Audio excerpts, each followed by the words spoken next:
మనస పాపిని నేనని ప్రభు పదముల గడ ప్రార్థన చేయుము ఓ మనస పాపుల మిత్రుడు ప్రభు యేసుని కడ పాప క్షమాపణ కలదో మనస పాపిని నేనని ప్రభు పదముల కడ ప్రార్థన చేయుము ఓ మనస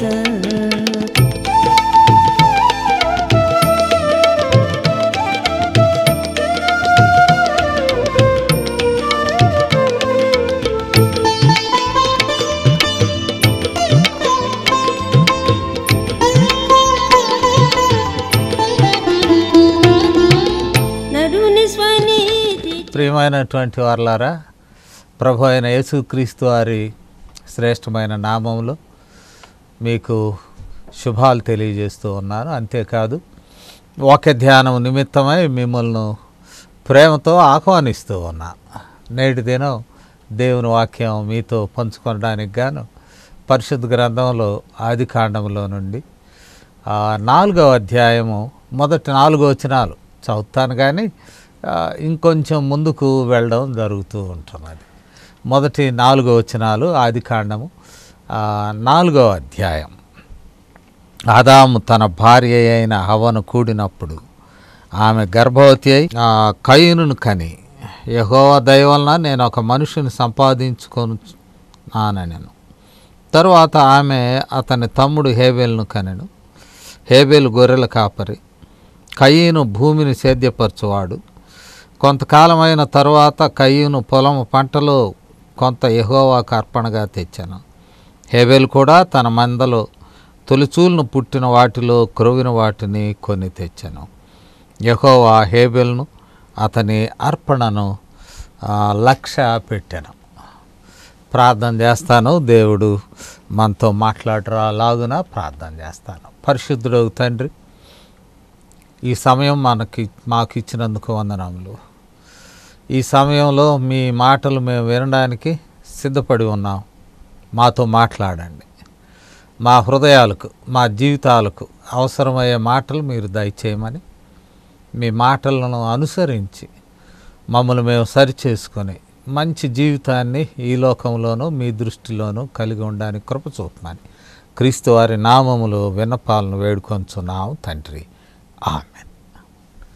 ప్రియమైనటువంటి వారలారా, ఈ చదువుబడినటువంటి వాక్య భాగాన్ని గమనించినప్పుడు ఈ వాక్య భాగం అనేక సార్లు మనం ధ్యానం చేస్తూ ఉంటాం.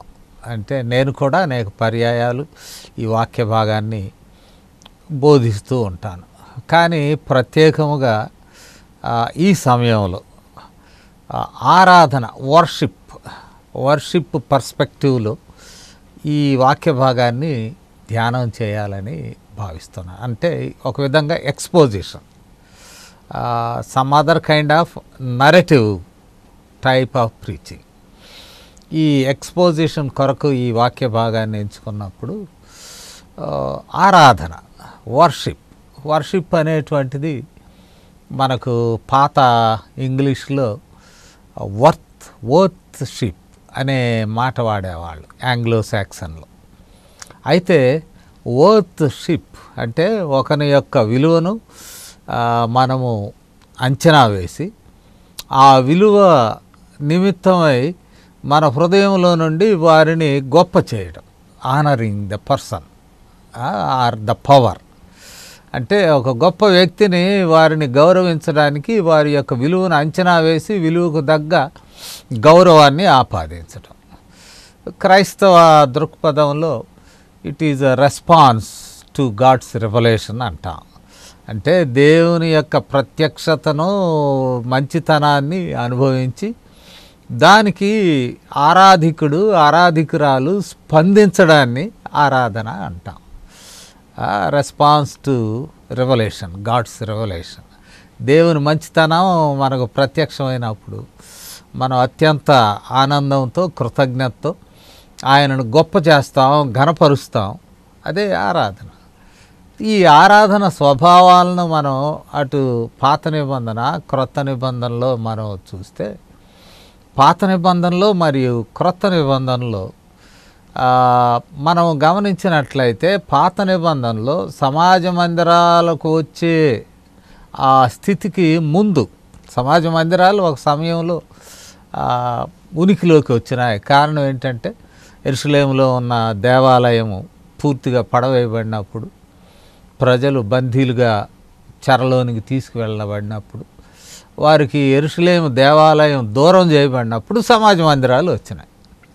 టిల్ దెన్ యెరూషలేము దేవాలయమే వారికి రిలీజియస్ సెంటర్, అక్కడే ఆరాధించేవారు. యెరూషలేము దేవాలయానికి పూర్వం ముందటి పరిస్థితులు మనం చూస్తే క్రమేణా ఇది వృద్ధి నొందినట్లు మనం చూస్తాం. ఇది ప్రీ హిస్టారిక్ టైం నేను చదివినటువంటిది. అంటే చరిత్రను మనం లెక్క వేస్తుంటాం. ఈ చరిత్ర లెక్క వేయడానికి ముందటి కాలం, ఆ కాలాన్ని మనం చరిత్రను పెద్దగా లెక్క వేయలేం. కొంతమంది లెక్క వేస్తుంటారు, కానీ ఏమైనా it is pre historic time. ఒక విధంగా ఆదాము హవ్వలు వారి యొక్క సంతానంలో మొదటి ఇద్దరు విషయమై ఇక్కడ వ్రాయబడినది. ఈ సమయంలో నుండి యెరూషలేము దేవాలయం వరకు చాలా అంచనాలుగా ఆరాధన పరిణామక్రమం కనపడుతూ ఉంటాం. పితరుల కాలం తర్వాత మనం చూస్తే సీనాయి పర్వతం దగ్గరకు వచ్చేదాకా వారికి ఒక ఫార్మల్ వర్షిప్ అనేటువంటిది తెలియదు పాపం, కానీ ఏదో ఒక రీతిగా వారు చేస్తూ ఉండేవారు. ఆ సీనాయి పర్వతం దగ్గర ఆరాధన విధానం వారికి బోధింపబడినది. దేవుడు ఇచ్చాడు దాన్ని ఏమంటాం, గుడారం, టెబర్నకల్, గుడారం కొలతలు, మధ్య భాగంలో మరి దేవుని యొక్క సన్నిధిని రిప్రజెంట్ చేసే మందసం. And it is portable sanctuary. వారు అరణ్య ప్రయాణంలో వారితో పాటు ఈ శాంక్చురీ వారితో కదిలే రీతిగా ఉన్నది. చివరకు యెరూషలేమునకు మందసము గుడారం షిఫ్ట్ అయిపోయాక అప్పుడు సొలొమోను నాయకత్వంలో ఆలయం వచ్చినది. ఏది ఏమైనప్పటికీ పాత నిబంధన భాగంలో ఆరాధనకు కేంద్రం, ద సెంటర్ ఆఫ్ వర్షిప్ మనం చూసినట్లయితే బలులు, అర్పణలు, ఇవి కేంద్రం. The central part of worship was sacrifices and offerings. ఇక తర్వాత దేవాలయం శిథిలం అయిపోయిన తర్వాత, బబులోను చెరలోనికి వెళ్ళిన తర్వాత ఇక వారికి దేవాలయము కష్టమైంది. సరే, వాళ్ళు ఎక్కడికి వెళితే స్థానికంగా సమాజ మందిరాలు కట్టుకున్నారు. సమాజ మందిరాల్లో బలులు, అర్పణలు నిర్వహించడానికి లేవీలు దొరకలేదు కాబట్టి అప్పుడు వారు ధర్మశాస్త్రాన్ని కేంద్రంగా ఆరాధనలో పెట్టుకున్నారు. అంటే ధర్మశాస్త్రం లేక ప్రవక్తల గ్రంథాలు కేంద్రముగా ఉన్నటువంటి ఆరాధన సమాజ మందిరంలో నుంచి ప్రారంభమైంది. అదే క్రైస్తవ ఆరాధనలో పరిణామం చెందినది. కాబట్టి క్రైస్తవ ఆరాధనలో కానీ సమాజ మందిర ఆరాధనలో కానీ వర్డ్ సెంటర్డ్ వర్షిప్, దేవుని బోధ, లేఖనాల పఠనము, లేఖనములను అనుసరించి బోధించడము సమాజ మందిర ఆరాధనలోను క్రైస్తవ ఆరాధనలోను కేంద్రంగా ఉన్నది. దానికి పూర్వము అర్పణలతో కూడిన ఆరాధన. అర్పణలు అవి ఏదర్ సాక్రిఫైసెస్ ఆర్ ఆఫరింగ్స్, అవి బలులు కావచ్చు, అర్పణలు కావచ్చు. ఇక్కడ మనం చదువుకున్నటువంటి భాగంలో it's very primitive kind of worship. చాలా ఆరంభ దినాల్లో మరి ఆదాము హవ్వల సంతానమైనటువంటి వీరిరువురు, కయ్యను, హేబెలు, వారి యొక్క ఆరాధన అర్పణలతో కూడిన ఆరాధన. ఈ అర్పణలతో కూడినటువంటి ఆరాధనను మనం చూసినట్లయితే ఈ అర్పణలు వారి యొక్క సంపాదనకు సంబంధించినటువంటి, జీవనాధారమునకు సంబంధించిన అర్పణలని మనం చూడవచ్చు. కయ్యను జీవనాధారము చాలా ప్రెస్టీజియస్. అంటే ఆయన దేని మీద ఆధారపడి బ్రతుకుతున్నాడు, అది చాలా గొప్పది. ఎందుకంటే వారి తండ్రి అయినటువంటి ఆదాము ఇక్కడ ఆదికాండము 2వ అధ్యాయం 15వ వచనంలో చూస్తే, మరియు దేవుడైన యెహోవా నరుని తీసుకొని ఏదెను తోటను సేద్యపరచుటకును దానిని కాచుటకును దానిలో ఉంచెను. కాబట్టి కయీను యొక్క లైఫ్ సోర్స్ అంటే జీవనానికి ఆధారము వ్యవసాయము సేద్యము అనేటువంటిది ఆదాముకి ఇవ్వబడిన ఒక ప్రివిలేజ్. ఆదాముకి ఇవ్వబడిన ప్రివిలేజ్ని పెద్ద కుమారుడైన కయీనుకి ఇచ్చేశాడు. సో ఆయన యొక్క జీవనాధారము ఆక్యుపేషన్ మనం గమనిస్తే ఆయన వ్యవసాయము చేసుకొని ఆయన ముందుకు సాగేటవాడు. ఈ వ్యవసాయమునకు ఉన్నటువంటి లక్షణం ఏంటంటే పొలం ఎప్పుడు కూడా ఒక చోటే ఉంటుంది స్థానికంగా. ఎవడైనా ఒక ఊర్లో సెటిల్ కావాలంటే గ్రామీణ వ్యవస్థలో పొలం కొనుక్కున్నాడు 10 ఎకరాలు 5 ఎకరాలు అని అంటే ఆ ఊర్లో స్థిరపడాలని ఆ వ్యక్తి యొక్క ఉద్దేశం. ఎందుకంటే పొలం సంచిలో పెట్టుకుని ఆడికంటే ఆడికి వెళ్ళలేరు. కావున తండ్రి యొక్క ఉపాధి లేక జీవనాధారం తాను తీసుకున్నాడు. రెండవది స్థిర నివాసం. పొలం ఎక్కడుంటాడో మనిషి అక్కడే ఉంటాడు. అటు ఇటు బ్రతుకు తెరువు కోసం పరుగు తీయనక్కర్లేదు. అది రెండవది. కాబట్టి వ్యవసాయము మరియు స్థిర నివాసము ఇవి చాలా మంచివి. పెద్ద కుమారుడైన కయీనుకు అవి వారసత్వంగా కానీ దేవుని యొక్క దయ వలన కానీ అవి సంక్రమించినవి. రెండవ వ్యక్తి తమ్ముడైన హేబెలును చూసినట్లయితే పశుపోషణ డిఫరెంట్ పర్స్పెక్టివ్. పశుపోషణ ఎట్లా ఉంటుందంటే ఎక్కడ పచ్చిక బయళ్ళు ఉంటే ఆడికి వెళ్ళాల్సిందే. ఆ పచ్చిక బయలులో మరి అక్కడ పచ్చదనం ఉన్నప్పుడు, అంటే ఎండిపోయిన బీడు భూముల్లో పశువులను మేపేదేం లేదు. ఎక్కడ బాగా గ్రీన్ పాస్చర్స్ ఎక్కడ ఉంటాయో పచ్చిక గల చోట్ల ఆయన నన్ను పరుండ చేయుచున్నాడు అంటాడు కీర్తనాకారుడు. ఆ పచ్చిక ఉన్న చోట్లకు ఈ వ్యక్తి వెళ్ళాల్సిందే. తన గొర్రెలు కానీ పశువులు కానీ తోలుకొని అక్కడికి వెళ్ళాలి. అక్కడికి వెళ్ళి ఆ స్థలంలో ఆ పశువులను మేపుకొనాలి. అంటే స్థిర నివాసము లేనివాడు. ఇంకా నాటి దినం సొసైటీలో మనం గమనించినట్లయితే పశుపోషణ కొంచెం ఇబ్బందిగానే ఉంటూ ఉన్నది. మనము నిర్గమకాండము ఒకసారి 22-29 కూడా చూద్దాం. ఈ విషయాలను ఏ రీతిగా ప్రస్తావిస్తాడో మనకు కనపడుతూ ఉంటుంది.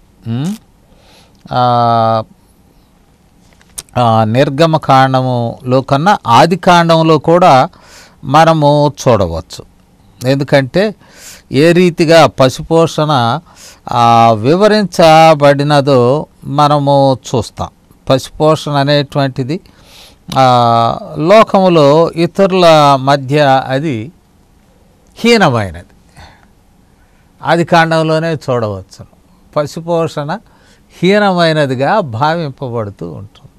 ఐగుప్తీయులు ఈ పశుపోషణ అనేదాన్ని గొర్రెల కాపరులైన వారికి హీనులుగా కనపడతారు.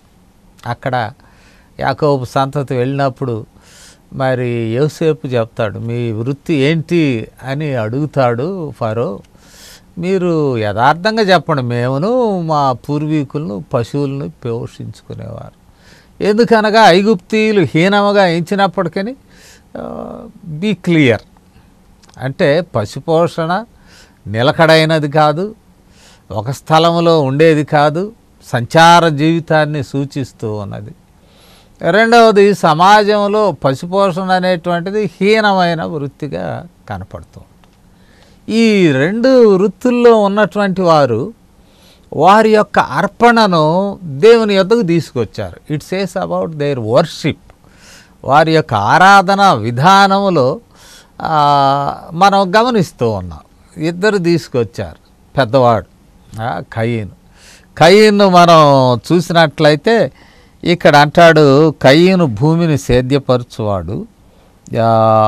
ఈ 3వ వచనం అయిన తర్వాత, కొంతకాలమైన తర్వాత కయీను పొలము పంటలో కొంత యెహోవాకు అర్పణగా తీసుకొని వచ్చాను. కొంత కొంత అంటే దానిలో గ్రేడింగ్ జరగలేదు.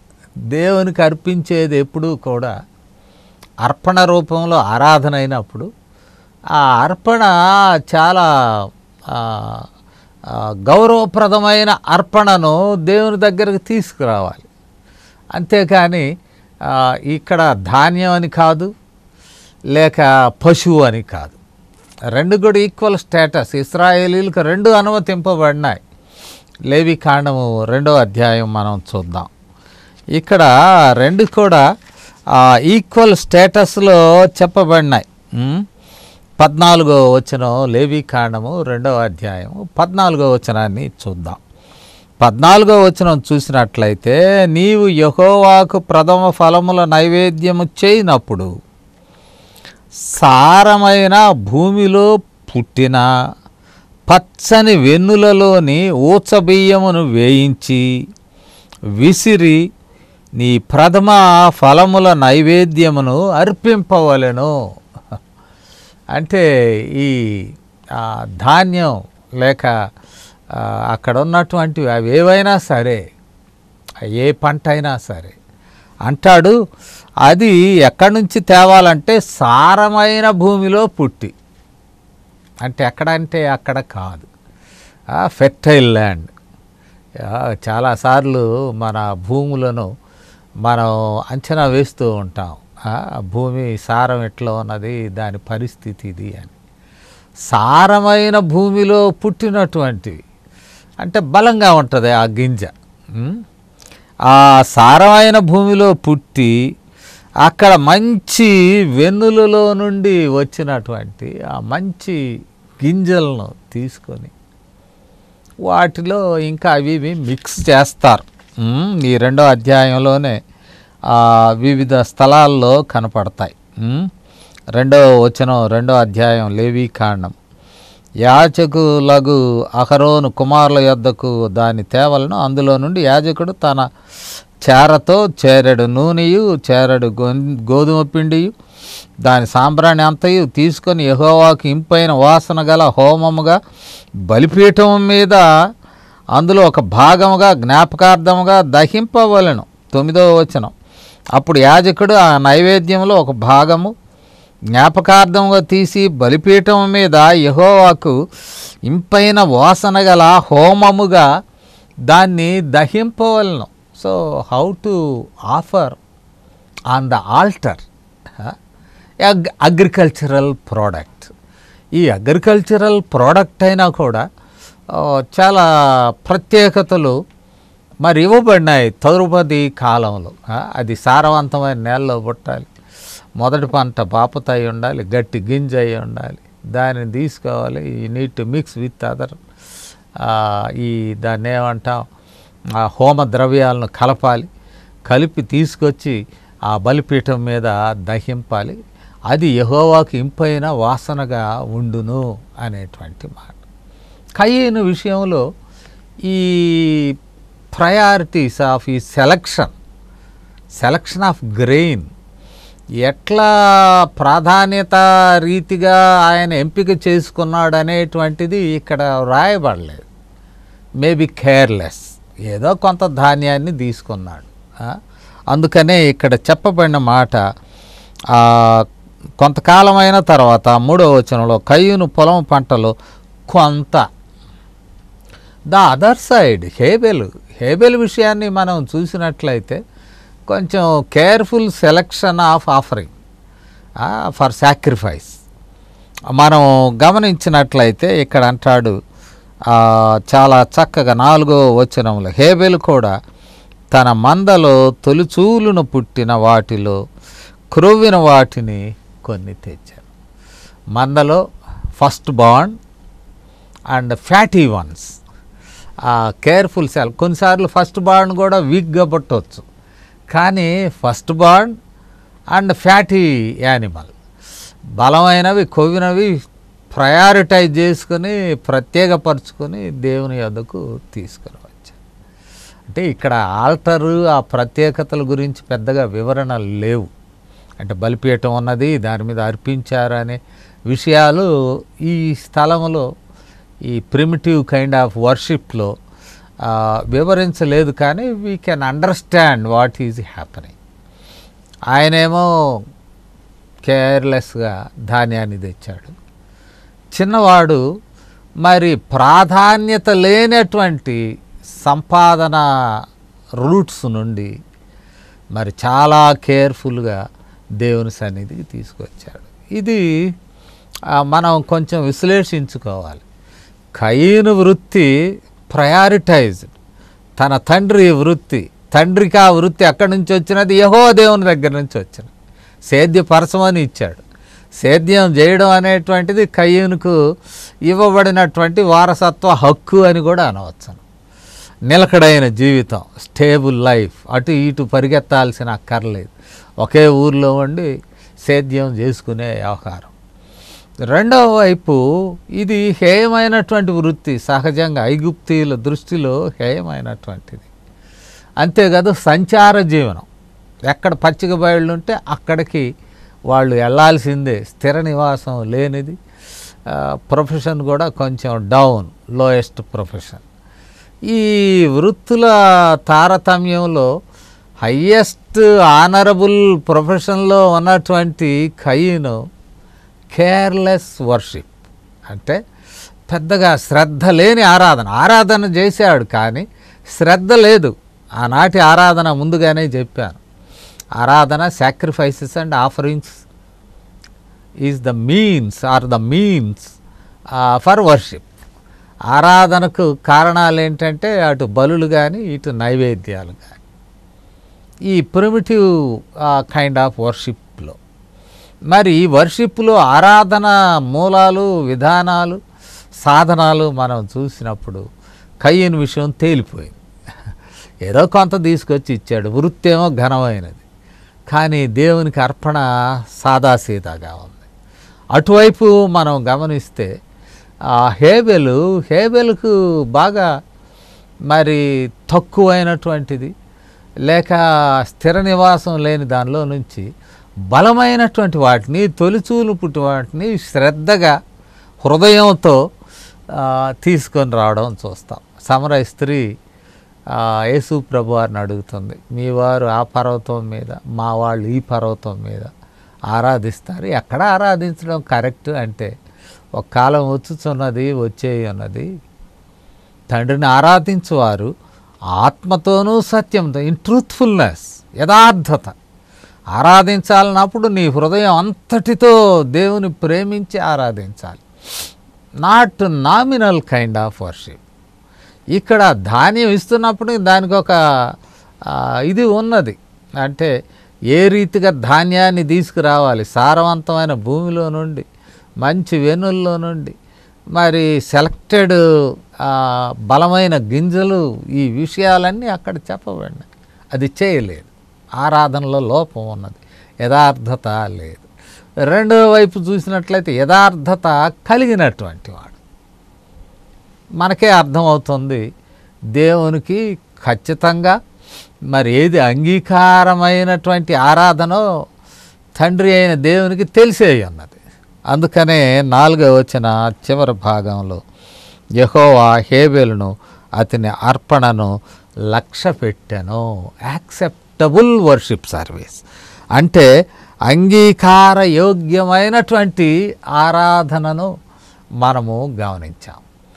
అంగీకార యోగ్యమైనటువంటి ఆరాధనను మనం చూస్తూ ఉన్నప్పుడు ఈ అంగీకారమైనటువంటి లేక యోగ్యమైనటువంటి ఆరాధనలో దైవ ప్రేమ ఉన్నది. ఎప్పుడైతే అంగీకారము కానటువంటి నామినల్, అంటే నేను కూడా ఆరాధిస్తున్నాను అనేటువంటిది చాలా ఇబ్బందికరం కదా. నేను ఒక సంఘంలో పనిచేశాను. ఆ సంఘంలో నెలసరి ప్రతి నెల కొంత అర్పణ ఇవ్వాలి, చంద కానుక, సంఘ కానుక ఇవ్వాలి. అందుకని సెక్షన్ ఇల్లు వెళ్తాడు. నేను పనిచేసిన దినాల్లో ఒక ఆయన ఉండేవాడు, ఆయన ఇచ్చేది 5 రూపాయలు. సెక్షన్ వెళ్ళినప్పుడల్లా చెక్కు మారలేదయ్యా, ఇంకా బ్యాంకులో 5 రూపాయలకి చెక్కు మారడం 10 సార్లు. ఈ సెక్స్టన్ చాకిరికాను ఆయన ఇచ్చే కానుక అసలు మ్యాచ్లెస్. సెక్స్టన్ చాకిరే ఎక్కువ, ఆయన ఇచ్చే కానుక చాలా స్వల్పం, దానికి 10 సార్లు తిప్పుకునేటువంటి వాడు. అది ఇట్ ఈస్ నామినల్. మరి సంఘంలో ప్రాధాన్యతలు కావాలి, అన్ని విధాలైనటువంటి గొప్పతనం కావాలి. బలహీనమైనటువంటి అర్పణలు కొందరిలో కనపడుతూ ఉంటాయి. కొంతమంది చెప్పేవాళ్ళు, నేను చర్చిలో పనిచేస్తున్నాను సార్, నేను కానుకబడ్డానికి ఒకవైపు వెళ్తాను, మొదటి వారం ఇంత కట్ట కవర్లో పెట్టి ఆముతునేస్తాడండి, ఆయన పేరు రాయడు, ఏమీ లేదు. ఎంత ప్రత్యేకం సార్, ఆయన గురించి ఆయన చెప్పించుకోడు, కానీ బలమైన కట్ట సంచిలో వేస్తాడు సార్. ఇది దేవుడు దేన్ని అంగీకరిస్తాడు, మనం బేరీజు వేయచ్చు. వాళ్ళు ఏదో 10 మందిలో గొప్పతనం వచ్చేటట్లు కూడా కాదు, కానీ తన హృదయంతో. ఇక్కడ మనం చూసినప్పుడు మంచి అర్పణ, మంచి ఆరాధన దేవునికి అంగీకారమైనది. రెండవది నామకార్థము, కేర్లెస్ వర్షిప్.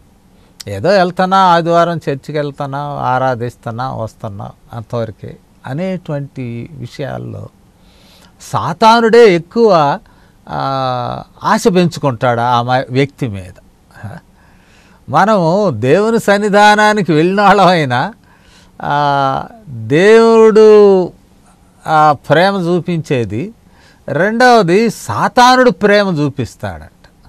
అందుకనే కయీనులో కొన్ని సాతాను లక్షణాలను దేవుడు కనిపెట్టి ఆయనను ప్రశ్నిస్తాడు.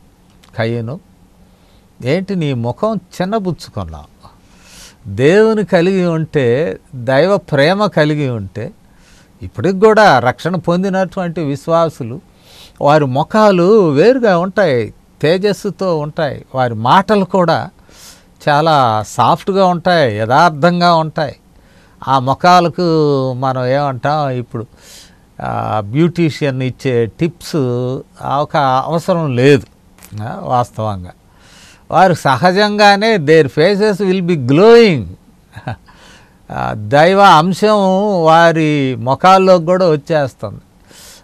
చక్కగా వారు ప్రకాశిస్తూ ఉంటారు వారి ముఖాలు, వాళ్ళు నలుపు వాళ్ళు అయినా కూడా. కానీ సాతాను చేత నియంత్రింపబడేటువంటి వారు దేవునిని నామకార్థముగా, ఏదో ఆచారబద్ధంగా, నామకార్థంగా, ఆచారం ఓకే, వి యాక్సెప్ట్, రిచువలిస్టిక్, మంచి యెహోవా దేవుడు కానీ యేసుక్రీస్తు వారు కానీ they like ritualistic worship service. దానిలో రిచువల్స్ ఉండవచ్చు, మనోళ్ళు అంటారు ఆచారము, ఆచార భక్తి. నో, ఆచార భక్తి మంచిది, కానీ దేవుడు ఇచ్చినటువంటి ఆచారములలో పౌలు కూడా అంటాడు, నేను పితరుల ఆచార ప్రకారం నేను జీవించాను. పితృాచార ప్రకారం అనే మాట పౌలు కూడా వాడతాడు. దేవుని దృష్టిలో పితరుల ఆచారం ప్రకారం అనింద్యుడిగా నేను ఉన్నాను అని కూడా అంటాడు. కాబట్టి ఆచారములు, క్రైస్తవ ఆచారములు ఎప్పుడు పేలవంగా వాటిని మనం మాట్లాడకూడదు. ఎందుకంటే క్రైస్తవ ఆచారాలు ఆరాధనలో భాగమై ఉన్నది.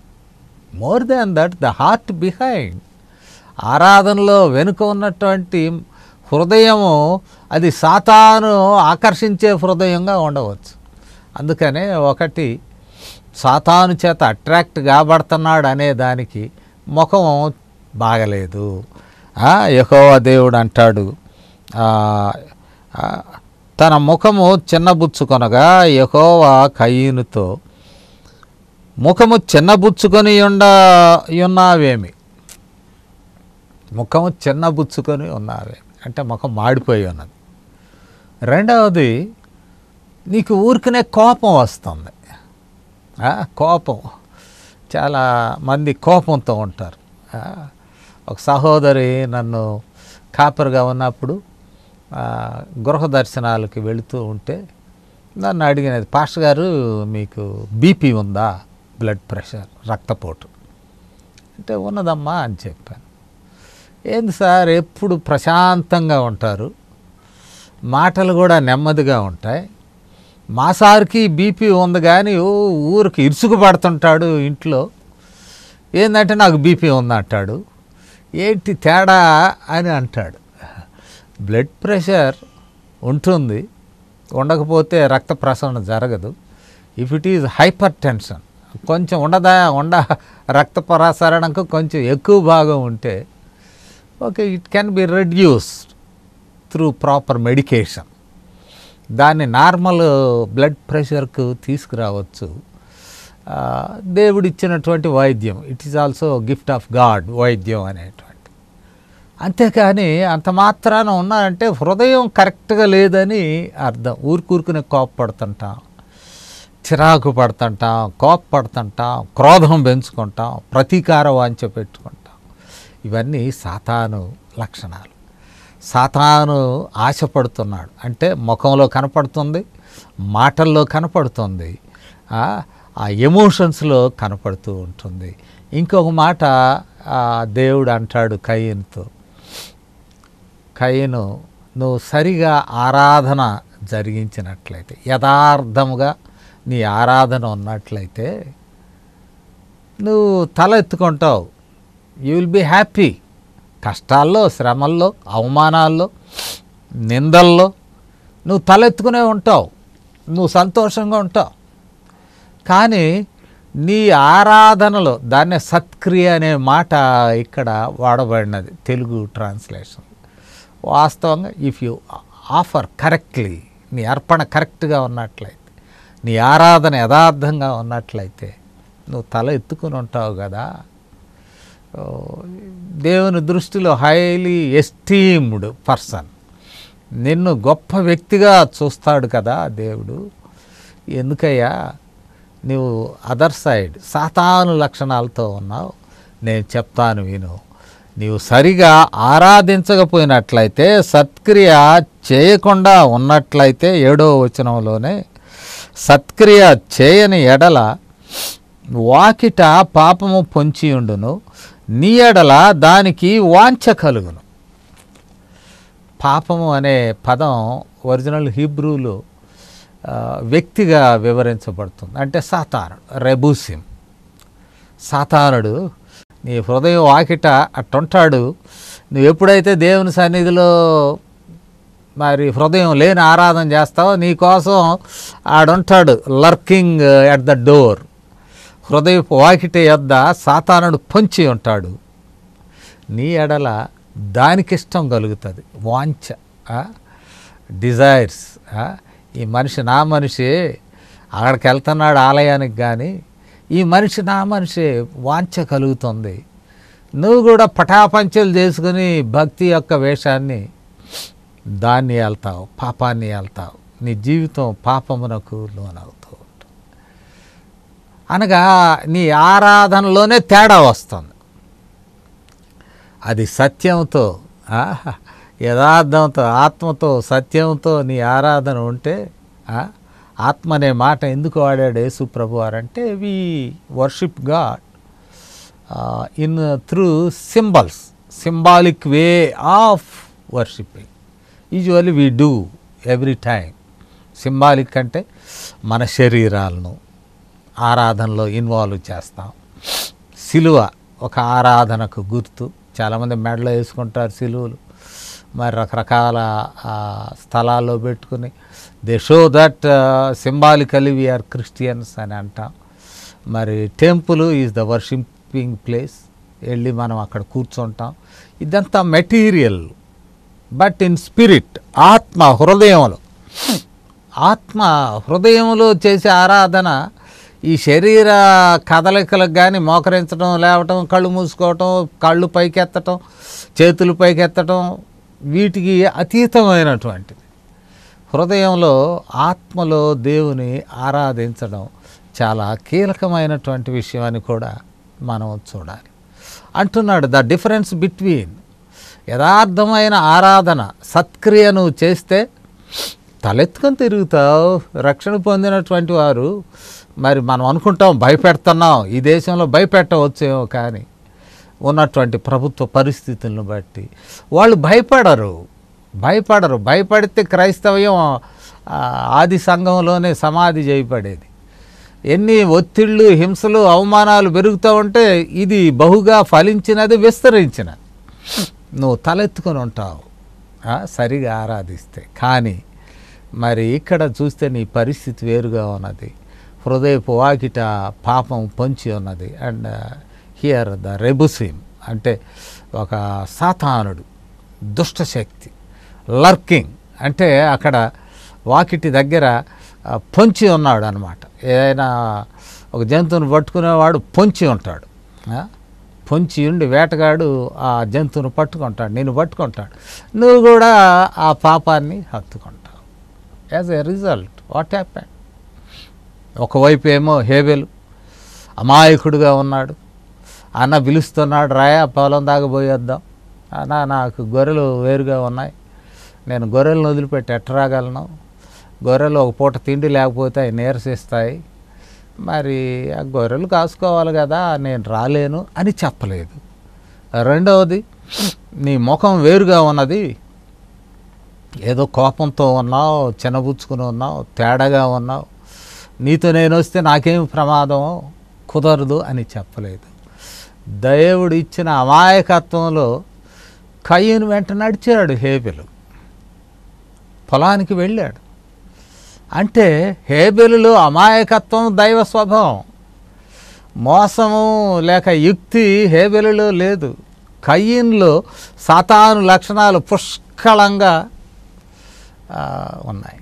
అందుకనే యాజ్ ఏ రిజల్ట్ కయ్యను హంతకుడయ్యాడు, దేవుని దృష్టిలో శిక్షకు పాత్రుడయ్యాడు, వెళ్ళగొట్టబడ్డాడు. దేశదిమ్మరవై ఉండవయా, నువ్వు ఎక్కడ నివాసం చేయలేవు. నీకు పొలం పని అప్పగించినప్పుడు నీకు స్థిర నివాసం ఉన్నది, ఒకే చోట ఉన్నావు, నువ్వు సేద్యం చేసుకున్నావు. ఇప్పుడు దేశ దిమ్మరివి అవుతావు, ఒక చోట ఉండలేవు, నువ్వు తిరుగుతానే ఉంటావు, ఆశీర్వాదములు పోగొట్టుకున్నావు, ఒక శాపముతో కూడిన జీవితం నీకు మరి యాజ్ కాన్సిక్వెన్సీ ఆ కారణాన నీకు లభించినది. అప్పుడు ఆలోచిస్తాడు కయ్యను, అయ్యో ఇంతవరకు నేను స్థిర నివాసము కలిగి ఒకే చోట ఉండి దేవుని యొక్క సంరక్షణలో, తల్లిదండ్రుల సంరక్షణలో నేను ఇంతకాలం ఉన్నానే, ఇప్పుడు నన్ను ఎలగొట్టావు, మరి ఎలగొట్టావు, ఇప్పుడు నన్ను ఎలగొట్టావు. 14వ వచనం, ఈ దోష శిక్ష నేను భరింపలేనంత గొప్పది, నేడు ఈ ప్రదేశము నుండి నన్ను వెళ్ళగొడితివి, నీ సన్నిధికి రాకుండా వెలివేయబడి దిగులు పడుచు భూమి మీద దేశ దిమ్మరినయ్యుందును అంటాడు. స్టేబుల్ లైఫ్ పోయిందయ్యా, నా దోషానికి సాతానుడు నన్ను ప్రేరేపించిన జీవితానికి శిక్ష పడినది, పీనలైజ్. నన్ను కనుగొన్నవాడు కూడా ఎవడైనా నన్ను చంపేస్తాడు, నో ప్రొటెక్షన్. ఏదో దేవుడు సహాయం చేశాడు అనుకోండి. తర్వాత ఇక్కడ మనం చూసినప్పుడు ఇఫ్ యూ ఆఫర్ కరెక్ట్లీ, నీ ఆరాధన సరిగా ఉన్నట్లయితే నీవు ఆశీర్వదింపబడతావు. అది కీలకమైనటువంటి క్రైస్తవ జీవితంలోకి మనం వద్దాం. సమరయ స్త్రీతో యేసు ప్రభువారు అంటాడు, ఇవన్నీ కాదమ్మా, మీరు సమరయులని, యూదులు కానివారని, దేవుని త్రోవలు తప్పారని కాదు. ఎవడైనా సరే ఆరాధిస్తున్నప్పుడు not the place, not the material, పదార్థ సంబంధమైన గుర్తులలో ఆరాధించడం కాదు, ఆత్మతో ఆరాధించండి. నా materialistic or through symbols, physical symbols. It is a physical symbol. కళ్ళు మూసుకుంటాం, చేతులు జోడిస్తాం, మోకరిల్లుతాం, చేతులు పైకెత్తాం, ఇంకా అనేకమైనటువంటి ఈ జెస్చర్స్ వీ హ్యావ్ ఆరాధనలో. ఇవి చూసిన వాళ్ళు అబ్బో, ఒక ఆయన అంటాడు, అయ్యో బాప్తిసం ఇవ్వాలంటే మోకాళ్ళకి మచ్చలు పడాలయ్యా అంటాడు. మోకాళ్ళకు మచ్చలు పడాలంటే ఇక అది భక్తి అయినట్లేనా? కాదు కదా. నీ హృదయంలో క్రోధం, అసూయ, ద్వేషాలు, ప్రేమహీనత అన్నీ పెట్టుకుని అబ్బో నా మోకాళ్ళు బ్రహ్మాండంగా చెదిరిపోయినాయ్యా, గాయాలైనవి, మోకరించి ఇది భౌతికపరమైనటువంటి లేక సింబల్స్, కొన్ని గుర్తులతో కూడినటువంటి భక్తి. అది దేవుడు చూడడు, అవసరం లేదు. ఆత్మతో యథార్థముగా నీవు ఆరాధిస్తావు. అండ్ ఇన్ ట్రూత్, నటించడం కాదు. నటించడం. మీరు రండి అయ్యా, 7 వారాలు రండి, మీకు ఉద్యోగం వస్తుంది, దయ్యం వెళ్ళిపోద్ది. మరి ఆఫ్టర్ 7 వీక్స్ వాడు ఎక్కడికి వెళ్ళాలి? తిరణాలకు వెళ్ళాలనా, లేకపోతే సినిమా హాల్కి వెళ్ళాలనా? జీవితకాలం ఆయన వెంబడించాలి. 7 వారాలు, 40 రోజులు, 50 రోజులు ఇవి కాదు. Symbolic way of worshipping. దేవుడు మనకు కూడా ఇట్టి కృపలను దయచేసి యథార్థముగా, హేవెలు అంటే యథార్థమైన ఆరాధనతో దేవునికి సమీపస్థులమై మన జీవితాలను ధన్యము చేసుకుందాం. ప్రార్థన చేస్తాను. పరిశుద్ధుడా, మాతో మాట్లాడినందుకు వందనములు. వినిన మాటలు మా హృదయంలో ఫలింప చేయండి. మేము కూడా యథార్థముగా, ఆత్మతో, సత్యముతో మిమ్మల్ని ఆరాధించుటకు హేబెలు బోలినటువంటి యథార్థత మాకు అనుగ్రహించమని, క్షేమమైనటువంటి జీవితాన్ని మాకు ప్రసాదించమని, దైవశక్తితో మమ్మల్ని ముందుకు నడిపించమని వేడుకుంటూ క్రీస్తు వారి నామములు ఈ విన్నపాలను వేడుకొంచున్నాము తండ్రి. Amen. Greetings in the name of our Lord Jesus Christ. మన ప్రభువును రక్షకుడైన యేసుక్రీస్తు వారి అత్యున్నతమైన నామంలో సంఘమంతటికి శుభములు తెలియజేస్తూ ఉన్నాను. ఈరోజు మనకు వాక్యోపదేశం చేసినటువంటి పాస్టర్ జాన్ ప్రభాకర్ గారికి సంఘపక్షంగా నేను వందనాలు తెలియజేస్తూ ఉన్నాను. మరి ముఖ్యంగా కొన్ని విషయాలను నేను సంఘంతో పంచుకోవాలని చెప్పి ఇష్టపడుతూ ఉన్నాను. అవి ఏంటంటే, అధికార మార్పిడి అనేటువంటిది ఎల్లప్పుడూ స్వాగతించదగ్గదే. మేము కూడా మా టర్మ్ అయిపోయిన తర్వాత అధికార మార్పిడి చేయడానికి మేమంతా కూడా ఇష్టంగానే ఉన్నాము. అయితే దాన్ని ప్రాపర్గా చేయాలని చెప్పేసి మేము ఇప్పుడు ఉన్నటువంటి ఆ 145 సెక్షన్ని ఎత్తివేయడానికి పోలీస్ అథారిటీస్ తోటి, నాయకులతోటి, అందరితోటి మేము మాట్లాడటం జరుగుతుంది. నేనైతే మంచి పరిణామాన్ని ఎక్స్పెక్ట్ చేస్తూ ఉన్నాను. శుభ పరిణామం వస్తుందని చెప్పి నేను అనుకుంటున్నాను. నా పర్సనల్ ఒపీనియన్ ఏంటంటే, ఎప్పుడు కూడా సంఘంలో ఏక మనసుతో ఏకారాధన జరగాలి అని చెప్పేసి నేను ఇష్టపడుతూ ఉన్నాను. అంటే చర్చిని వదిలిపెట్టి మనం అటువైపు ఇటువైపు కొంతమంది ఆరాధనలు జరుపుకుంటూ ఉన్నాం. ఇప్పుడు ఉత్తరం వైపు ఆరాధనలు కూడా జరగట్లేదు. ఎందుకంటే బికాస్ 145 సెక్షన్ ఉంది కాబట్టి అది కూడా ఎత్తివేయడానికి మేము నాయకులతోటి, అధికారులతోటి మాట్లాడుతున్నాం. త్వరలో అది ఎత్తివేస్తారు. మంచి పరిణామం జరుగుతుందని చెప్పి నేను అనుకుంటున్నాను. ఏక మనసుతో మనం చర్చిలోకి వెళ్ళి ఏకారాధన జరిపించుకోవాలని చెప్పేసి నేనంతా ఇష్టపడుతున్నాను. ఈ విషయంలో మనకి చాలామంది మన సంఘస్థులు, సంఘ నాయకులు, పెద్దలు అందరూ సహకరిస్తూ ఉన్నారు. వారు కూడా మాతో మాట్లాడుతూ ఉన్నారు. వారందరికీ సంఘపక్షంగా నేను ధన్యవాదాలు తెలియజేస్తూ ఉన్నాను. త్వరలోనే మంచి వార్త, శుభవార్త మనం వినబోతూ ఉన్నాం. ఆరాధన మనం చర్చిలో జరిపించుకుంటాము అని చెప్పేసి నేను ఆశతోటి మీకు అందరికీ మరొకసారి క్రీస్తు నామంలో ధన్యవాదాలు తెలియజేస్తూ ముగిస్తున్నాను. Thank you. తండ్రి, కుమార, పరిశుద్ధాత్మ త్రియేక దేవుని దీవెన ఈ మాటలు ఆలకించిన, ఈ కార్యక్రమం వీక్షించిన ప్రతి ఒక్కరికి, అఖిల విశ్వాసులకు ఇప్పుడును సదాకాలము తోడయ్యుండును గాక. ఆమేన్.